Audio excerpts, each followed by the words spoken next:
In this slideshow, I want to talk about a topic that's been of interest to me for quite some time, and that is the relationship between stammering and trauma, and more specifically, the relationship between stammering and post-traumatic stress. After providing some definitions, I'm going to focus on two questions. First, is it possible that post-traumatic stress can cause stammering? And second, is it possible that stammering can cause post-traumatic stress? Then, with respect to the second of these questions, I'll discuss why, from a theoretical perspective, severe stammering is indeed likely to cause post-traumatic stress, and why such stress may then play a role in the persistence of stammering. Then I want to focus on the implications for therapy that arise in cases where stammering and post-traumatic stress coexist. Perhaps a sensible place to start is with some definitions. So, what is post-traumatic stress? Well, essentially, post-traumatic stress is a stress response that recurs when a person is reminded of a previous traumatic event. By stress response, I mean a physiological response that, from an evolutionary perspective, may have helped our ancestors to escape from and survive life-threatening events. Such responses include flight, fight, and freeze responses. Flight and fight responses may involve, amongst other things, the release of adrenaline, increased heart rate, and an increased blood supply to the muscles of the arms and legs. In contrast, the freeze response may result in vasoconstriction, greatly reduced heartbeat, and temporary full-body paralysis, which makes us appear like we're dead, perhaps accompanied by an out-of-body experience. It's important to distinguish between post-traumatic stress and post-traumatic stress disorder, as they're not the same thing. Although it's not a pleasant experience, post-traumatic stress is in itself a natural and healthy reaction to life-threatening events. It can help us to remember, recognize, and to successfully avoid or escape from future similar dangerous or life-threatening situations. Consequently, it serves to increase our overall chances of survival. It only becomes a disorder in cases where its symptoms become overwhelming and unhelpful, such that their net effect is to reduce our ability to cope with day-to-day life. Is it possible that post-traumatic stress responses may lead to the production of stammered disfluencies? The answer to this question is yes, because when someone's experiencing traumatic stress and their body goes into fight, flight or freeze mode, blood is diverted away from the parts of the brain responsible for language and speech production, and consequently their capacity to formulate language and to initiate speech is significantly reduced. At such times, initiation of speech is more difficult, and any speech that is produced is likely to be more error-prone and more clumsy than normal. Also, the tone of the speaker's voice is likely to be adversely affected due to stress-related changes in muscle tension in the vocal folds. Individuals whose speech and language abilities are less developed or less stable, such as children, are particularly likely to be affected in this way. If, when experiencing such difficulties, a speaker then starts to use force to get words out, he's at increased risk of producing stammered disfluencies. And if this happens on a regular basis, then it could quite plausibly contribute to the tendency for stammering to persist. Just as it's quite possible that post-traumatic stress can lead to the production of stammered disfluencies, it's also likely that stammering, and in particular severe stammering, can lead to post-traumatic stress. Now, generally speaking, when we think of the sort of experiences likely to result in post-traumatic stress, we tend to think of extreme, life-threatening events, And one might presume that experiences of stammering, even severe stammering, are just not that serious. However, the key issue here is that we need to remember that stammering, and in particular severe stammering, frequently leads to communication failure. And if we repeatedly experience communication failure, we're at increased risk of social rejection. In the world as a whole, the ability to successfully communicate is one of the key skills that humans need in order to survive. And consequently, experiences that suggest to us that we're failing to communicate successfully are indeed highly traumatic, because historically at least, such experiences would have put our survival at risk. So what are the experiences that stammerers have that signal to them that they're failing to communicate successfully? I would suggest that initially at least, it's not the stammering itself, but rather it's the negative reactions of the people that we try to speak to. Negative listener reactions may signal to us that we're being misunderstood or misevaluated. By misevaluated, I mean, for example, that the listener may appear to have concluded that we're mentally unstable or not telling the truth or just simply stupid.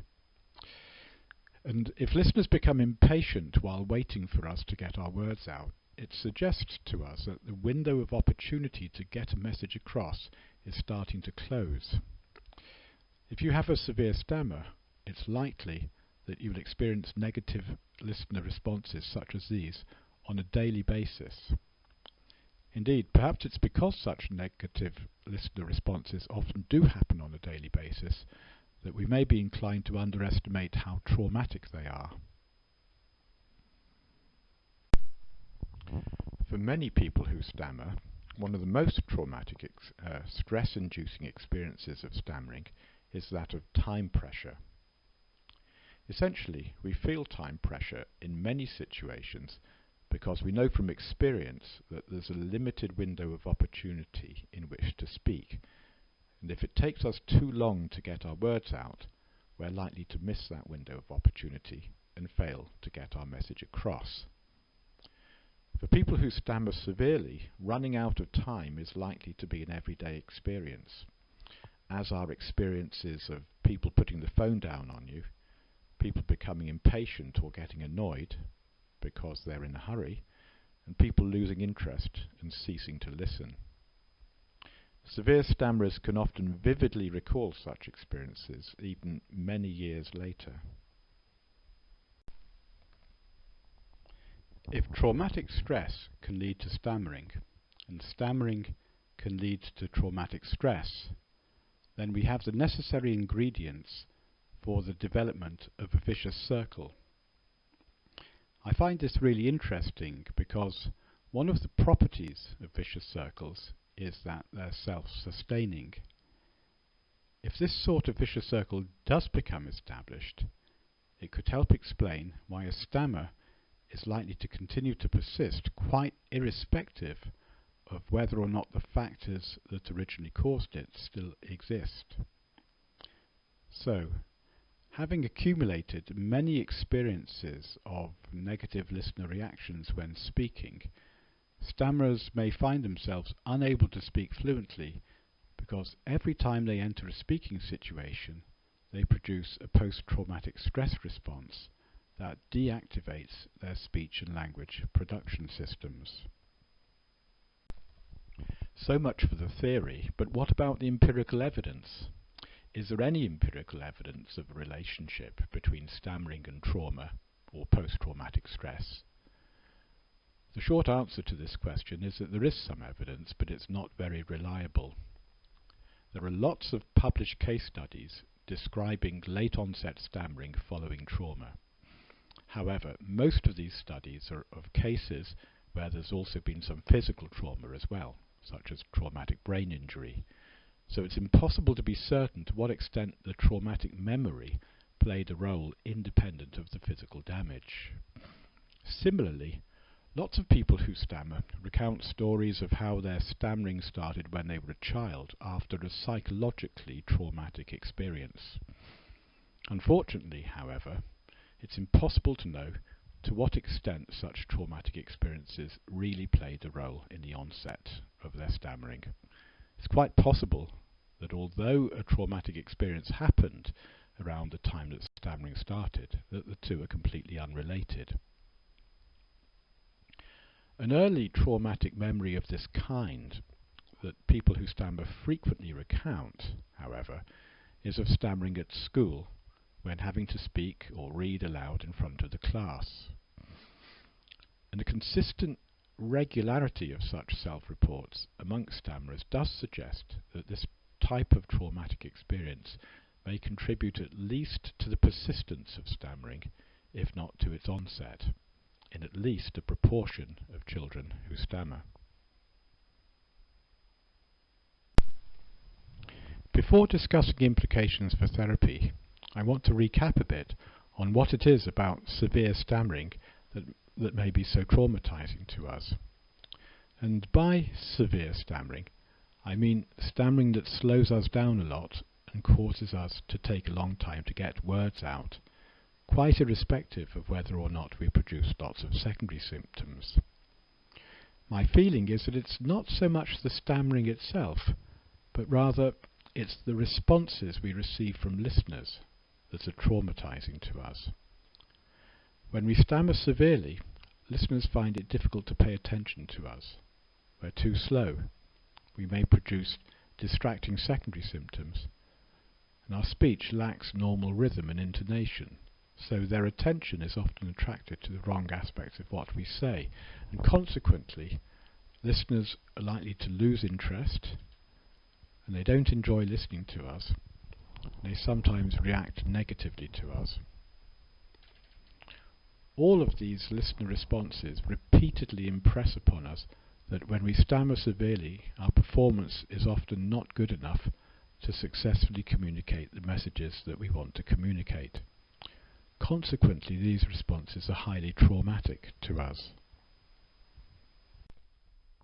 So it's likely that severe stammering will traumatize us, perhaps more than anything else, because it leads to repeated experiences of communication failure in a world in which successful communication is essential in order to be able to survive and thrive as a social being. If severe stammering really is as traumatizing as I've suggested, perhaps it would be useful to take a fresh look at some of the ideas about stammering and its therapy that are currently popular, and ask ourselves whether or not these are likely to be helpful. In the following slides I'll outline some commonly held assumptions that I believe may encourage people who stammer to put themselves in situations that may traumatize them even more.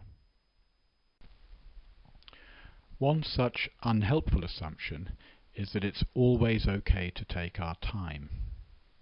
In reality, there are many situations in real life where a certain speed is necessary. If we stick dogmatically to the philosophy that it's always okay to take our time, we'll end up annoying a lot of people, and that experience can be highly traumatic to us. So, for example, when ordering a ticket on a bus or at a train station, when there's a queue of people behind us waiting for us to finish, definitely do try to ask for the ticket.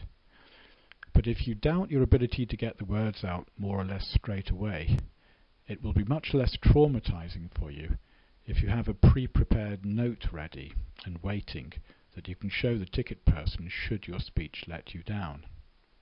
Actually, if you have a written backup ready and waiting, it greatly increases the chances that you will be able to successfully ask for the ticket, because the knowledge that you have a written backup will stop you from worrying about not being able to get the message across.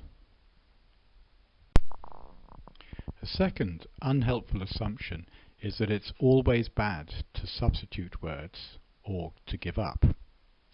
Certainly I believe it's always good to try and say the words we want to say, once or twice perhaps, but if a word still won't come out, to then keep on trying to say it increases the likelihood of eliciting negative listener responses and increases the likelihood that you'll become stressed. So what are the alternatives? Well, often when you get stuck on a word, the listener can guess or predict what that word is, in which case you can just skip it and move on. Or you may be able to insert an equivalent word in its place, or you might be able to make yourself understood with gestures, or you may be able to write it down, or you may simply be better off giving up and perhaps trying again at another time or in another way. Any of these alternative options are likely to be less traumatizing than continuing to try to say a word that you can't say. In addition to such unhelpful assumptions, there are also a number of traditional speech therapy techniques that I believe almost certainly do more harm than good. Here I just want to highlight one such example, that of cancellations, which are routinely taught as a part of block modification therapy. I should emphasize here that most of the components of block modification therapy are fine and can play a valuable role in stammering management. It's just this one particular aspect of block modification therapy, known as cancellations, that I believe does more harm than good. Cancellations involve the following. When a person starts to stutter on a word, he's required to continue on to the end of that word. And then, once he reaches the end, he should pause deliberately and then say it again, gently, in slow motion, before continuing on. Van Riper encouraged students to do cancellations in real-life situations. And the idea behind them was to prevent students from further reinforcing their tendency to use force to push through blocks by withholding the reward of successful communication until after they've gone back and said the problem word correctly. However, to my mind, Van Riper's reasoning grossly underestimated the traumatic consequences of trying to employ this technique in real-life situations. In particular, it overlooked the fact that cancellations are frustrating for the listener and result in the speaker experiencing acute feelings of time pressure. Furthermore, cancellations may also traumatize the speaker because they require him to continue to try to make muscle movements that he's often simply unable to make at that moment of time. And finally, they may also traumatize the speaker because in many speaking situations, especially where the conversation topic is complex and demanding, or where there's substantial time pressure, speakers simply lack the cognitive capacity to be able to employ the technique. Not surprisingly, therefore, many clients find that it takes an almost superhuman effort to do these things in real-life situations. And the few clients who do succeed in making that effort are indeed likely to find the experience positively traumatizing. In my experience, if anything, cancellations probably increase the tendency to block in the future. So what needs to be done in order to save ourselves from such therapeutic pitfalls? Well, first of all, in order to minimize the possibility that speaking will be a traumatic experience for us, I think it's important that therapy should help us to take into account the full reality of the speaking situation. And in particular, I think it's important for therapists to be conscious of the fact that in many situations in the outside world, time pressure is quite extreme and often unavoidable.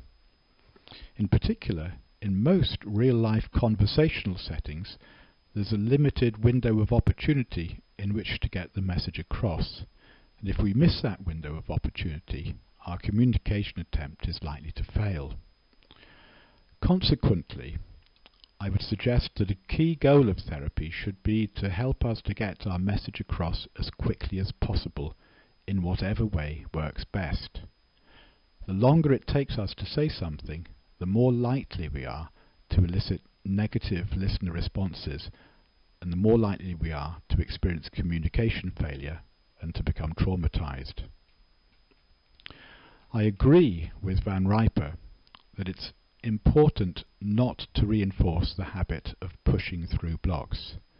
The use of force to push through blocks always does more harm than good. It's never good to use force. However, to my mind, cancellations are not the answer. They're not a viable alternative.